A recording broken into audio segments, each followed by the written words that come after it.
Students, last lecture पे मैंने आप लोग को बेटा डायमेंशनल एनालिसिस पे इसका जो प्रैक्टिकल एप्लीकेशन है कि conversion of units from one system to another system, ये हमने डिस्कस किया था। उसमें हमने ये बताया था कि कोई भी फिजिकल क्वांटिटी Q अगर है तो भले ही उसका सिस्टम ऑफ यूनिट चेंज हो जाए, लेकिन वो उसी फिक्स्ड फिजिकल क्वांटिटी को बताएगा जिसका वो वैल्यू है। सपोज अगर लेंथ है तो लेंथ को तो मीटर में भी मेजर कर सकते हो और सेंटीमीटर में भी मेजर कर सकते हो।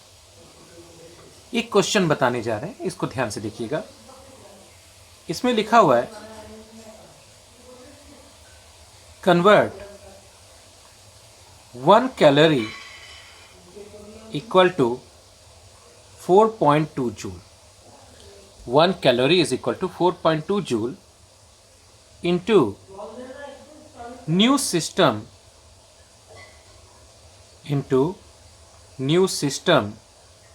of units where, ध्यान दीजिएगा, जो मास है इसको बोला गया अल्फा केजी, जो आपका लेंथ है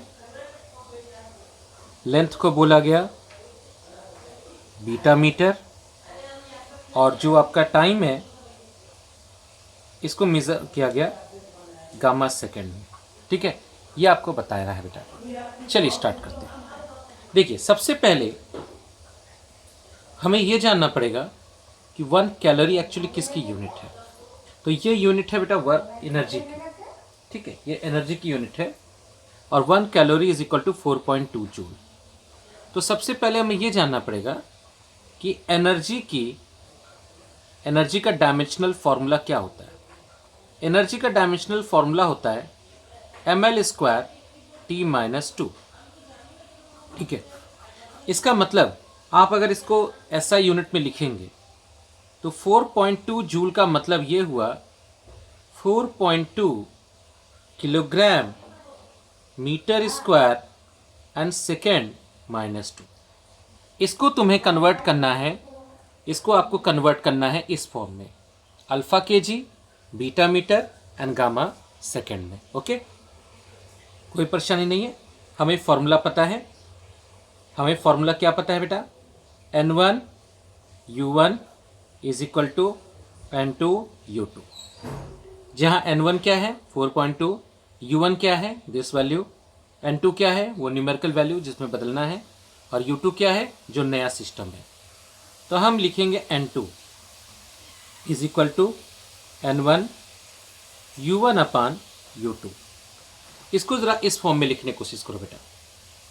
N2 is equal to 4.2, in place of N1 क्या लिखेंगे 4.2।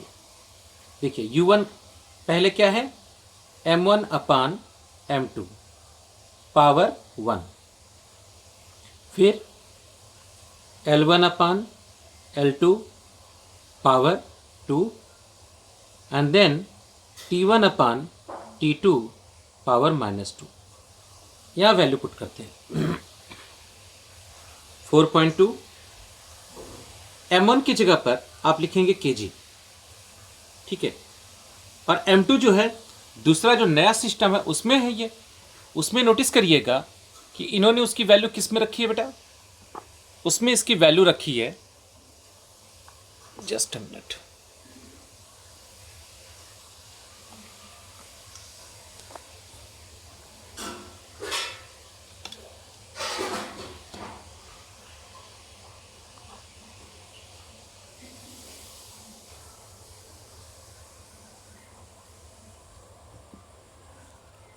यस, इसमें दूसरे वाले सिस्टम में इन्होंने केजी की जगह पर क्या लिखा है? इन्होंने अल्फा केजी लिया है।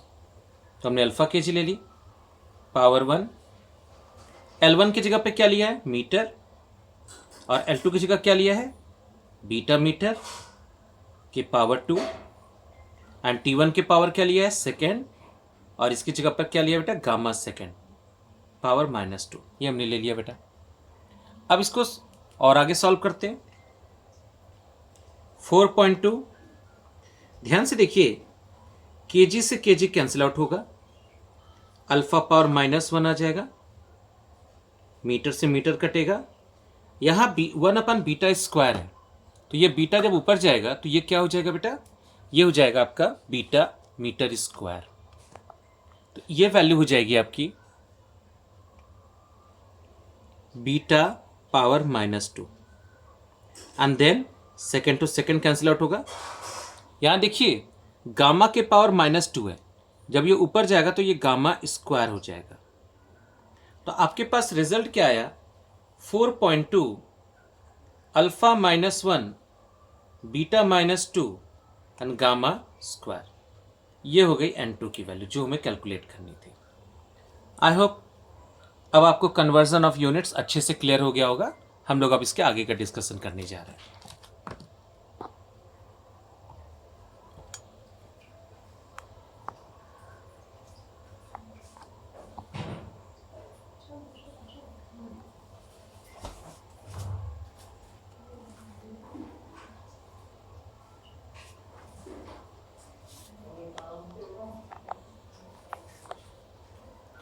बेटा नेक्स्ट कन्वर्जन है हमारा, हम लोग अब डिस्कस करने जा रहे हैं 5 वॉट। एक और क्वेश्चन इस पर समझा दें। जैसे मुझे कन्वर्ट करना है 5 वॉट को, मुझे 5 वॉट को कन्वर्ट करना है इसके सीजीएस सिस्टम में। अब सीजीएस सिस्टम में कैसे कन्वर्ट करेंगे, उसको जानने से पहले हमें वॉट के बारे में जानना पड़ेगा।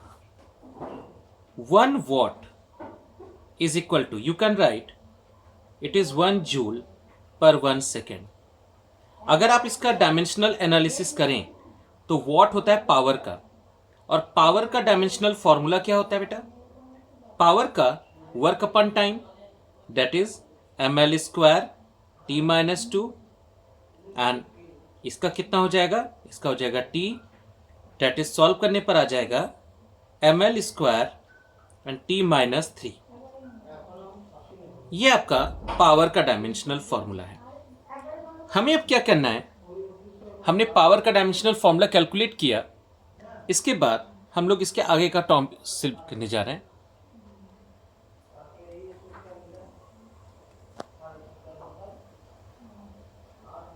हमें अब इसको कन्वर्ट करना है इसके सीजीएस सिस्टम में। मतलब आप ये कह सकते हो 5 वॉट को लिख सकते हो 5 किलोग्राम मीटर स्क्वायर सेकेंड -3। मतलब आप इसको कन्वर्ट करना चाह रहे हैं N2 gram centimetre square and second -3। इसको आप मानिए N1, इसको मानिए U1। ये हो जाएगा N1, ये हो जाएगा U1, ये हो जाएगा N2 और ये हो जाएगा U2। तो फिर से वही तरीका, N2 is equal to 5 M1 upon M2, direct up कर रहे हैं, पावर 1 L1 अपान L2 के power 2 and T1 upon T2 के पावर -3। इतना हमने कर दिया बेटा। इसके आगे अब सॉल्व करने जा रहे हैं। देखिए यहां पर मैंने 5 लिखा, M1 की जगह पर हमने लिख दिया बेटा किलोग्राम, और इसकी जगह पर मैंने लिख दिया ग्राम।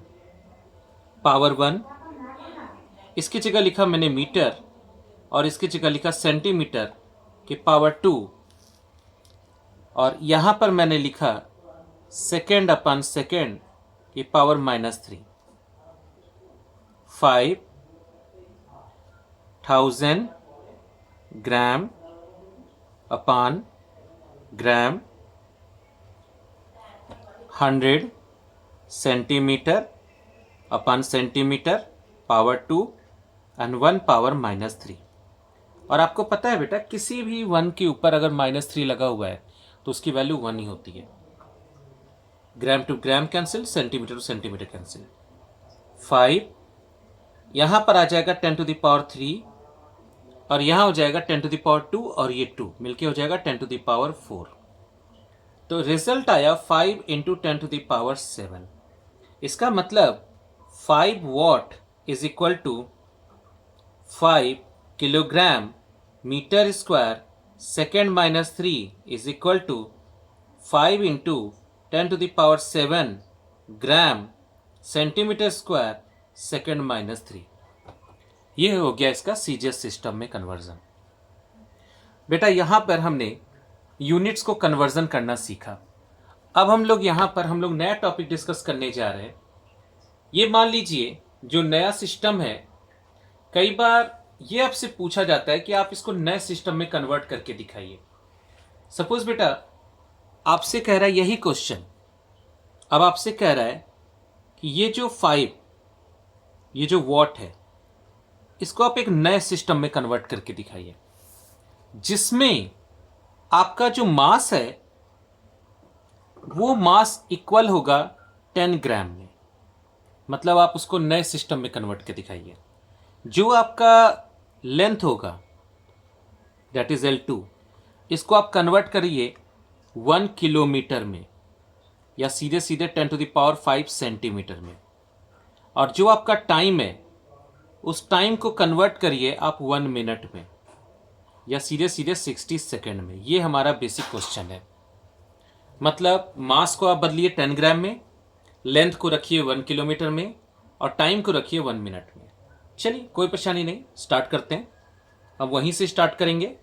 m1/m2, n2 is equal to 5 m1/m2 power 1 L1/L2 power 2 and T1/T2 power -3।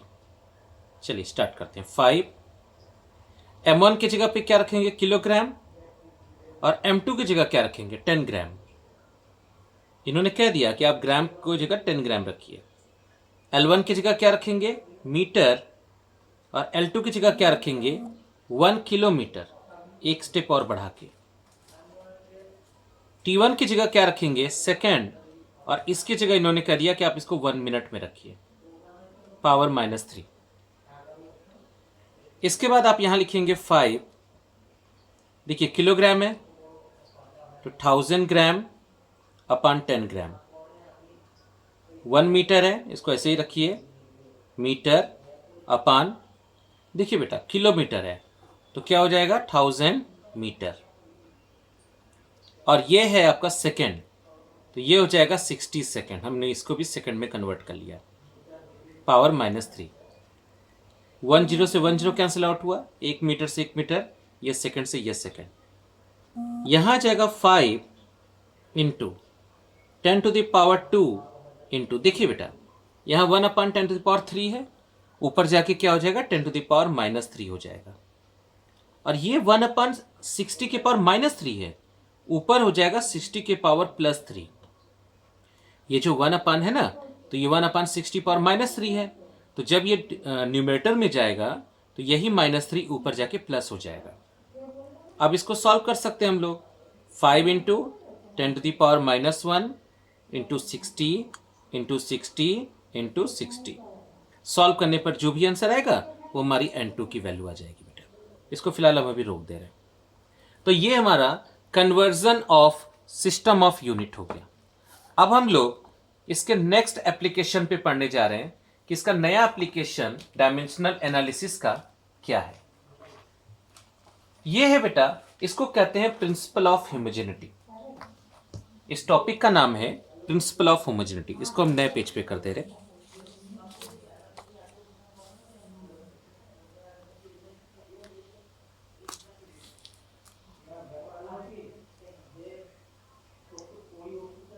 Principle of homogeneity क्या कहता है प्रिंसिपल ऑफ होमोजेनिटी? इसके समझने के लिए हम एक छोटा सा एग्जांपल समझाने जा रहे हैं बेटा। जैसे मान लीजिए आपको लिखना है 5 मीटर और अगर हम यहां लिखते हैं 2 मीटर, तो स्वाभाविक है बेटा कि ये है लेंथ और ये भी लेंथ है, तो जो रिजल्ट आएगा वो तो आएगा 7, लेकिन जो रिजल्ट आएगा उसकी यूनिट होगी मीटर। मतलब ये भी लेंथ में बताएगा। ऐसा कभी नहीं होता है कि अगर यहां 5 मीटर है और यहां पे 2 सेंटीमीटर है तो यहां पे 7 आंसर आएगा और यहां पे हम कंफ्यूज्ड हैं कि अब क्या लिखें। कहने का मतलब जब भी हम कभी भी एडिशन या सब्ट्रैक्शन करते हैं तो ये चीज ध्यान रखना होता है, जो फिजिकल क्वांटिटी का यूनिट यहां पर है वही फिजिकल क्वांटिटी का यूनिट यहां पर हो और वही यूनिट यहां पर भी हो। एक एग्जाम्पल से समझाते हैं। आप ऐसे कह सकते हैं कि एवरी इक्वेशन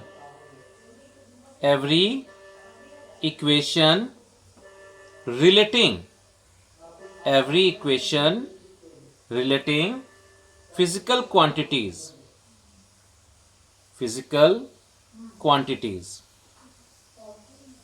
कोई भी इक्वेशन जो फिजिकल क्वांटिटीज को रिलेट करे मस्ट बी डायमेंशनली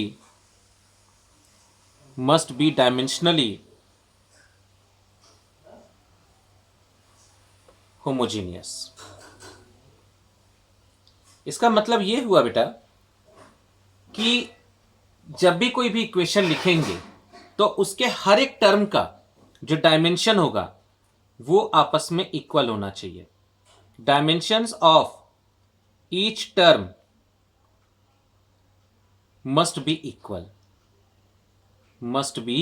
इक्वल। एक एग्जाम्पल समझा रहे हैं। जैसे मैंने इक्वेशन लिखा v equal to u plus a T.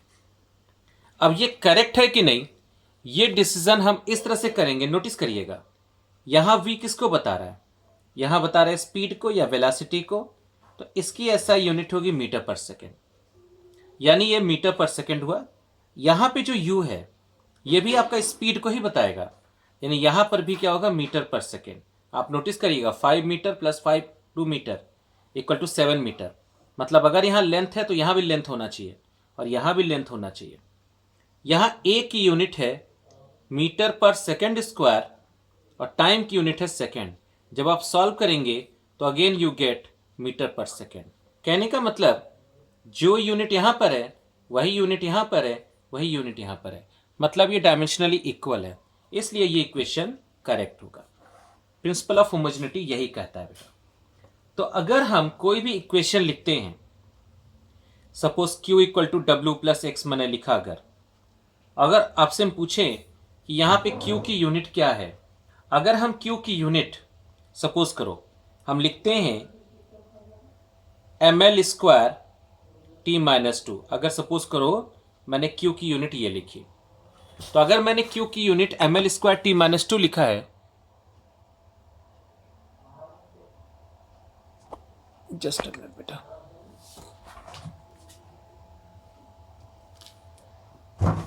मैंने q की यूनिट अगर ये लिखी है तो इसका मतलब w की भी यूनिट होनी चाहिए ml स्क्वायर t माइनस 2 और साथ ही साथ x का भी डायमेंशन यही होना चाहिए ml square t minus 2।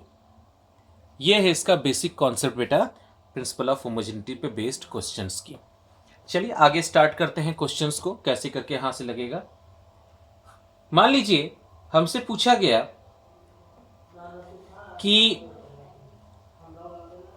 Force है और फोर्स को डिस्क्राइब किया गया है इस फॉर्मूले से a root X plus B T square, और कहा गया कि इसमें a और b के डायमेंशंस क्या है, जबकि f फोर्स है और x और t, यहां x पोजीशन है और t यहां पे टाइम है।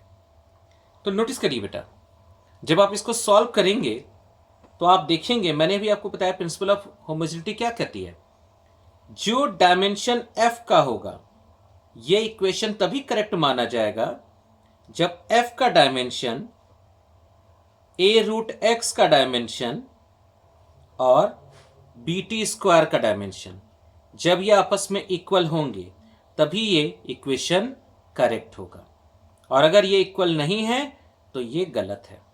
चूंकि ये इक्वेशन पहले से बोल दिया कि हाँ ये करेक्ट इक्वेशन है, तो इसका मतलब जो डायमेंशन फोर्स का होगा वही डायमेंशन इसका होगा। I hope this is clear to all.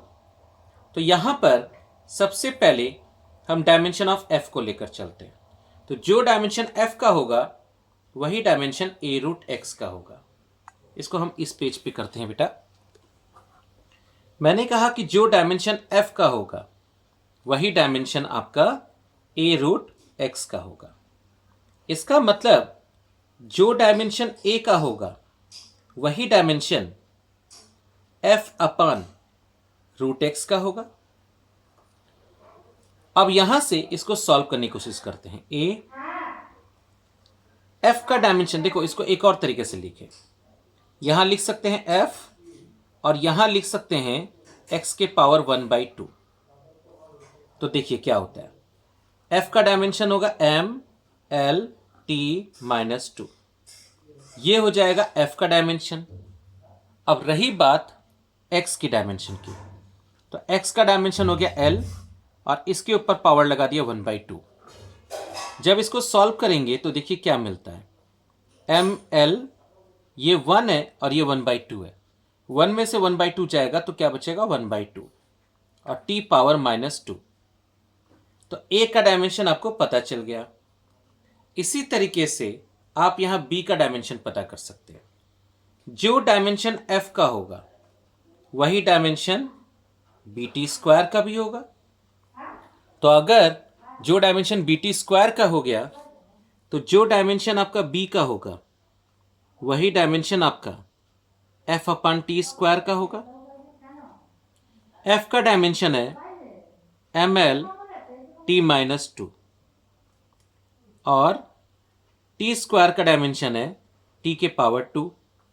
देखिए ये 2 और ये -2 ये ऊपर जाके माइनस हो जाएगा, तो डायमेंशन ऑफ b कितना होगा, ये हो जाएगा ml t-4। बेटा पहला क्वेश्चन आप सबको समझ में आ गया होगा।